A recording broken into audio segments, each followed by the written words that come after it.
મેં 12માં સાયન્સ રાખ્યું, ટકા સાલા આવ્યા નહીં, 54% આવ્યા. એટલે ખટારા જેવી કોલેજમાં BSc ચાલુ કર્યું અને રાત્રે એક હોટલમાં હું વેઇટરની નોકરી કરું. I was waiter in a hotel for 3 years in my life.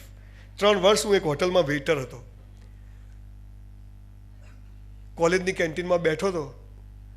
એક દોસ્તાને મેં તો સાલું જિંદગી ખરાબ થઈ ગઈ. મને કે કેમ? મેં તો કોઈ છોકરીઓ બી હમે દેખતી નહીં, ટકા આવે નહીં, ખટારા જેવી કોલેજમાં ભણો, કઈ છોકરી દેખે આપણી આવે. મને કે રાવ સિગરેટ પીઓ, ટેન્શન દૂર. મેં તો લાવો આપણે ચાલુ કર્યું. સાલું માથું ચડી ગયું પણ ટેન્શન દૂર થાય નહીં. મને કે 2 પીવાની, એટલે આપણે 2 ચાલુ કરી.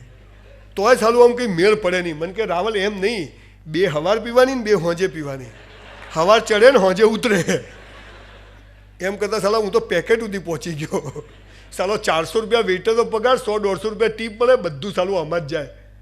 એક દિવસ કોલેજની કેન્ટીનમાં સિગરેટ પીતો હતો અને અમારા એક પ્રોફેસર ત્યાંથી નીકળ્યા, શિક્ષક. પેલો મને કે રાહુલ સાહેબ આવે. અરે કીધું આયા તો આયા. પેલા સાહેબ તો મારી જોડે આવ્યા ને કચકચાને એક રસીદ કરી દીધી ખરાબ દઈને. પાછળ 4-5 છોકરીઓ આવતી હતી, આપણી તો ઇજ્જતની કલાઈ થઈ ગઈ. મેં પેલા સાહેબને ધક્કો માર્યો, સાહેબ પડ્યા સીધા નીચે. મેં તો લોચો થઈ ગયો સંજ્યા. આ બધું બરાબર. માસ્ટરને ધક્કો માર્યો, સાહેબ તો બાપડા ભમ દઈને પડ્યા. હું તો સીધો કોટ કૂદીને ઘેર. મારી બાગે શું થયું? મેં તો છૂટી ગયા. આ સાલું જુઠ્ઠું બોલવાની આદતો બી આ સ્કૂલવાળા પાડે હો. કોઈ બાળક જુઠ્ઠું બોલતું નથી. લેસન ના લઈ જાય ને તો કે કેમ નહીં લાવ્યો? રખડવા ગયો તો, ચાલ ઉઠ બેઠક કર. પછી બીજા દિવસે લેસન ના લાવે. શું થયું? સાહેબ ઝાડા થઈ ગયા. સારું બેસી જાય. એટલે કે આ બરોબર હે, આ સાચું બોલશો તો પડશે. એટલે આપણે બહુ સાહજિકતાથી કોઈ પૂછે કેટલી વાર આવું? 5 મિનિટ. ના ડફો તને જૂતા પહેરતા 5 મિનિટ થશે, તું 5 મિનિટ. જુઠ્ઠું બોલવાની સાહજિક આદતો આ સંસ્થાઓ જ પાડે છે આપણને. હું ઘરે ગયો, સવારે વહેલો 5 વાગે હું ઉઠ્યો. મને એકચ્યુઅલી કસરત કરવાનો શોખ, એટલે હું એક વ્યાયામશાળામાં કચરા પોતું કરવા જાઉં. અને કચરા પોતું કરું એટલે મને કસરત મફત કરવા દે. અત્યારે તો મારા 2 જીમ ચાલે છે, પણ એક એવો ખરાબ સમય હતો, કદાચ એ પણ ઈશ્વરે એના માટે જ આપ્યો હશે.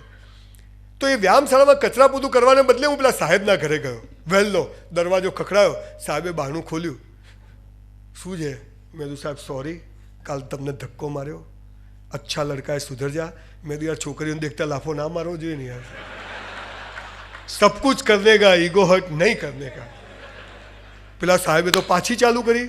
શું છે તારે? સારા ઘરનો છોકરો છે, આમ છે તેમ છે, ભણતો. સાલું મેં મનમાં વિચાર્યું કે સાલું મારી સિગરેટ પીવાથી આ માણસને તકલીફ છે. સાહેબ સિગરેટ છૂટી ગઈ.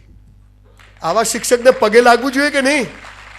શિક્ષકને પગે નહીં લાગવાનું, ગુરુને પગે નહીં લાગવાનું, પણ જે વ્યક્તિને તમારું જીવન બદલવામાં રસ છે, જે વ્યક્તિ તમને અહીંયા ચોટ મારે છે, આવા વ્યક્તિઓને પગે પડવું એ આપણો 3જો ધર્મ છે. Respect good people. ગમે તેવો નાનો માણસ હોય પણ એને તમારું જીવન બદલવામાં રસ હોય તો સાહેબ મને હજારો લાખો છોકરા છોકરીઓ પગે લાગે છે, પણ હું મારા પ્રોફેસરને આજે દંડવત પ્રણામ કરું છું, because they change my life. પીવું છું હાલ સિગરેટ કોક દાડો, આમ કોક દાડો ભાઈ કહી દેવું, નક્કો કોક દાડો તમે જોઈ જાઓ કે આ તો ભાઈ બીડી પીએ છે, એટલે 5-10 વર્ષે કોક વારે પી, ખૂબ પી, ચકચૂર થઈને પી, પણ પી યાર સાથે પી, યાર બુદ્ધિમાન સાથે પી.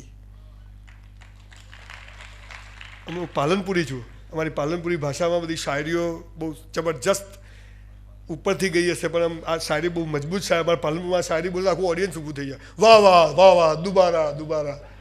સમજ ના પડે તો એવો